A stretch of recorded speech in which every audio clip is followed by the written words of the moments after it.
Hello, everyone. It's a pleasure and honor to be with you today with JJ, who I met when I arrived in Asia 5 years ago and has become a great friend, and with Commissioner Liboro, who I've had the great pleasure and honor to work with over the past years. So when we discussed, this presentation with JJ over the past weeks, we thought we would, it's basically we've had free reign with Commissioner Liboro and myself to discuss, the trajectories of data protection and privacy. Over the coming years, what's in there for the Philippines, in ASEAN generally, what's for you, privacy professionals, in data protection in the coming years. And we thought, actually, thinking back, it's important to recall what we're talking about. We're talking about data protection and privacy. And lately, we've been focusing a lot on the technicalities of data protection. It's a compliance issue, very much. It's looked at as a compliance issue. Obviously, you can make a lot of money in data protection and privacy nowadays, but deep down, it's more than that. It's about the protection of individuals. It's the protection of a fundamental right. And the term data protection is actually a contraction of a longer phrase, which is the protection of individuals with regard to the processing of their personal data. So it's really about individuals. And in the current context where we're talking about privacy and COVID-19, you see that it's not so much a compliance issue, what to do about the protection of persons that are affected in their private life. It's a really key issue. And today the Data Protection Act of the Philippines is under review. So how did this review actually help find the right balance between the rights and interests of individuals, the obligations of your organizations and yourself as potentially future DPOs or current DPOs, and the authorities, governments at large? How do we handle this complexity in the 21st century? And another point we mentioned continuously with JJ is consent. How does consent fit in all that? We keep talking about consent. Isn't it a convenient fiction, actually, at a time when we're thinking about, giving the individuals more, more autonomy on their data? We can discuss that later, obviously. I think I can, yeah. Since Commissioner Liboro is with us today, he will be in an ideal position to discuss, the trajectories of the Philippines legislation in the coming years. I thought it's important to look at the challenges that we meet, and I'm counting myself as one of yours, Asian privacy pros, because I've been living in Asia and in Asian data privacy laws for the past 5 years now. What are the challenges that we're facing today in ASEAN as we're shaping privacy and data protection in Asia for the 21st century? And actually, I think one of the biggest questions we have is how do we work in the context of a global privacy scene that has been, as I wrote, largely shaped in other regions. In other words, EU, US, basically, it's very basic, not nuanced expression, but they've been leading the show, right, on data protection and privacy. All the data transfer regulations, for instance, have been shaped across the Atlantic in the context of transatlantic disputes. And today, we're expecting the European Court of Justice decision in the Schrems II case, and Brussels just woke up this morning in complete frenzy because depending on what happens, it will reshape again the relations between EU and US on data transfers, and it will have many ripple effects elsewhere, including in Asia. So that's a challenge. So how do we keep an ASEAN narrative in data protection and data flows today? How do we appropriate all these discussions elsewhere and digest them and turn them into something meaningful for the region? And And one of the point which I wanted to make is a bit of a provocation, that privacy law is a top priority that still often comes last. It's one of the problems in ASEAN. We've been waiting for legislation in a number of countries like Indonesia, like Vietnam, and so on and so forth. And they're just not coming out. We've been waiting for legislation in India, beyond ASEAN, is still not coming out. We've been looking at data protection laws waiting for a data protection bill in China. It's still not out there. So we have to adjust all the time, and it's really difficult as the landscape is moving all the time, and so many parameters come into play. So for the ASEAN privacy community, and in our different capacities, we're all part of it. The challenge is to do it all at once. We have to absorb the complexities of these frameworks that have been developed largely elsewhere, but also the pace of technology, the growing privacy expectations of individuals that are hard to translate in practice. Everything is happening very fast. The complexities of data protection policies are immense. So, others have had more time to absorb this complexity, and in particular in Europe, data protection has transformed over decades.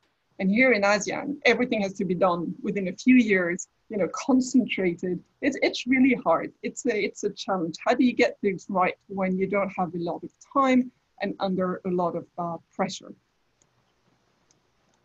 I think Philippines actually handles it quite well. We can talk about that later. So another challenge, obviously, in the region is the diversity of Asia. Europe is a bloc. The US, the Americas have their own relations. They're fairly consistent. There are challenges, but in Asia, the complexity, we're talking about Asia at large, but as you know much better than I do, it's the diversity in Asia is a challenge. It's hard. Data protection, privacy are not looked at the same way. Data flows are not regulated from the same perspective. Sometimes it's a human rights issue. Sometimes it's more a trade issue. Sometimes it's a digital sovereignty issue. We're talking about data localization. We can discuss how I don't think GDPR and data transfer restrictions in traditional data protection laws are not data localization laws. That's a very interesting discussion we can have. So it's a challenge, but the work we do at ABLI also shows that there are lots of reasons for hope and professional growth for DPOs that have never been so necessary in organizations. They have a key role to play, and COVID-19 does not challenge that. On the contrary, it actually enhances the role of data protection officers and privacy professionals today. We've never needed such guys more as when data has become so important, and we're talking about sensitive data here. How do we adjust to this reality? You need the guys internally who can work out all this complexity. That's the role of the DPO, of the Privacy Council. It's a key role to have. And I think that role is developing in Asia, and it's one of the big reasons for hope. The other one is regulatory networks of cooperation actually are stepping up, and Commissioner Liboro can discuss that later. ASEAN is doing a lot of things to promote privacy and responsible data flows.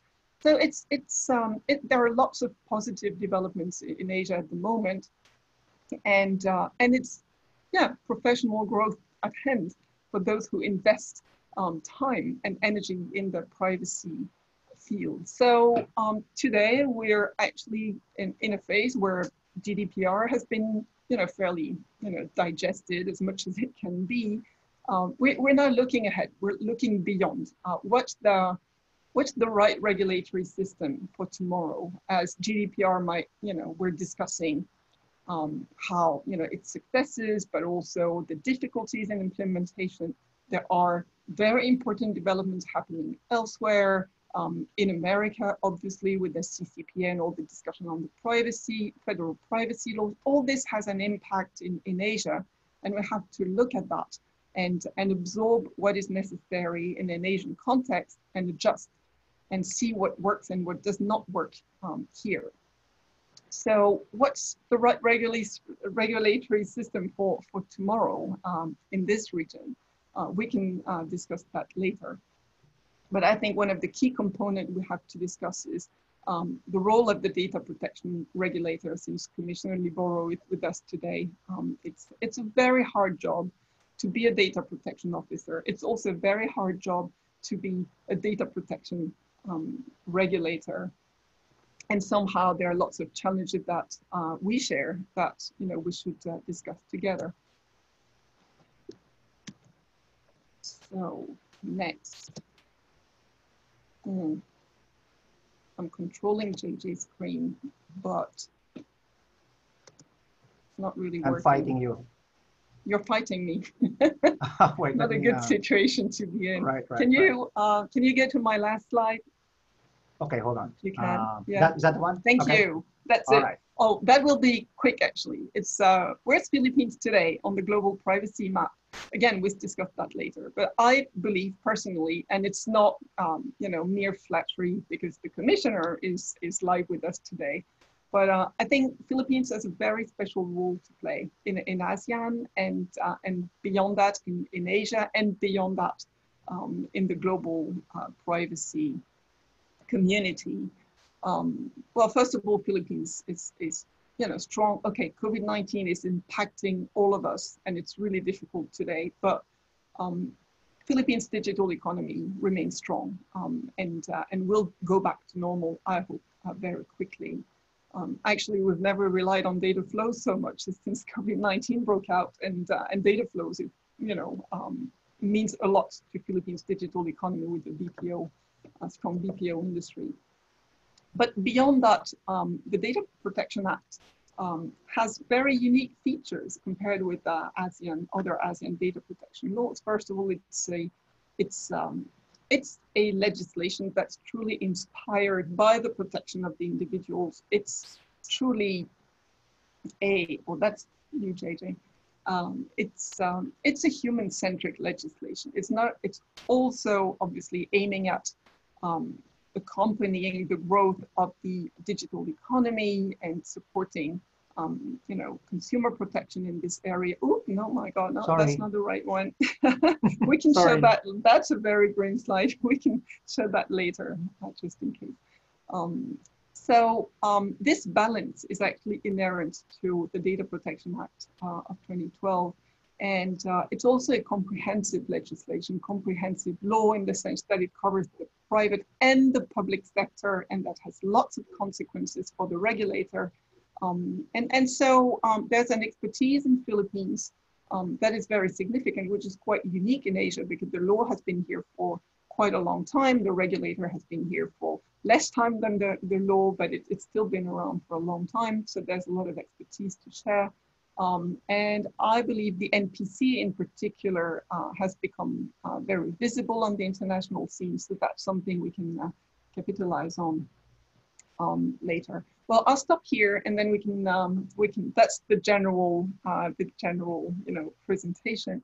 In other words, just let's take a step back and see how in our day-to-day job, we can actually make sense of what we do as privacy professionals.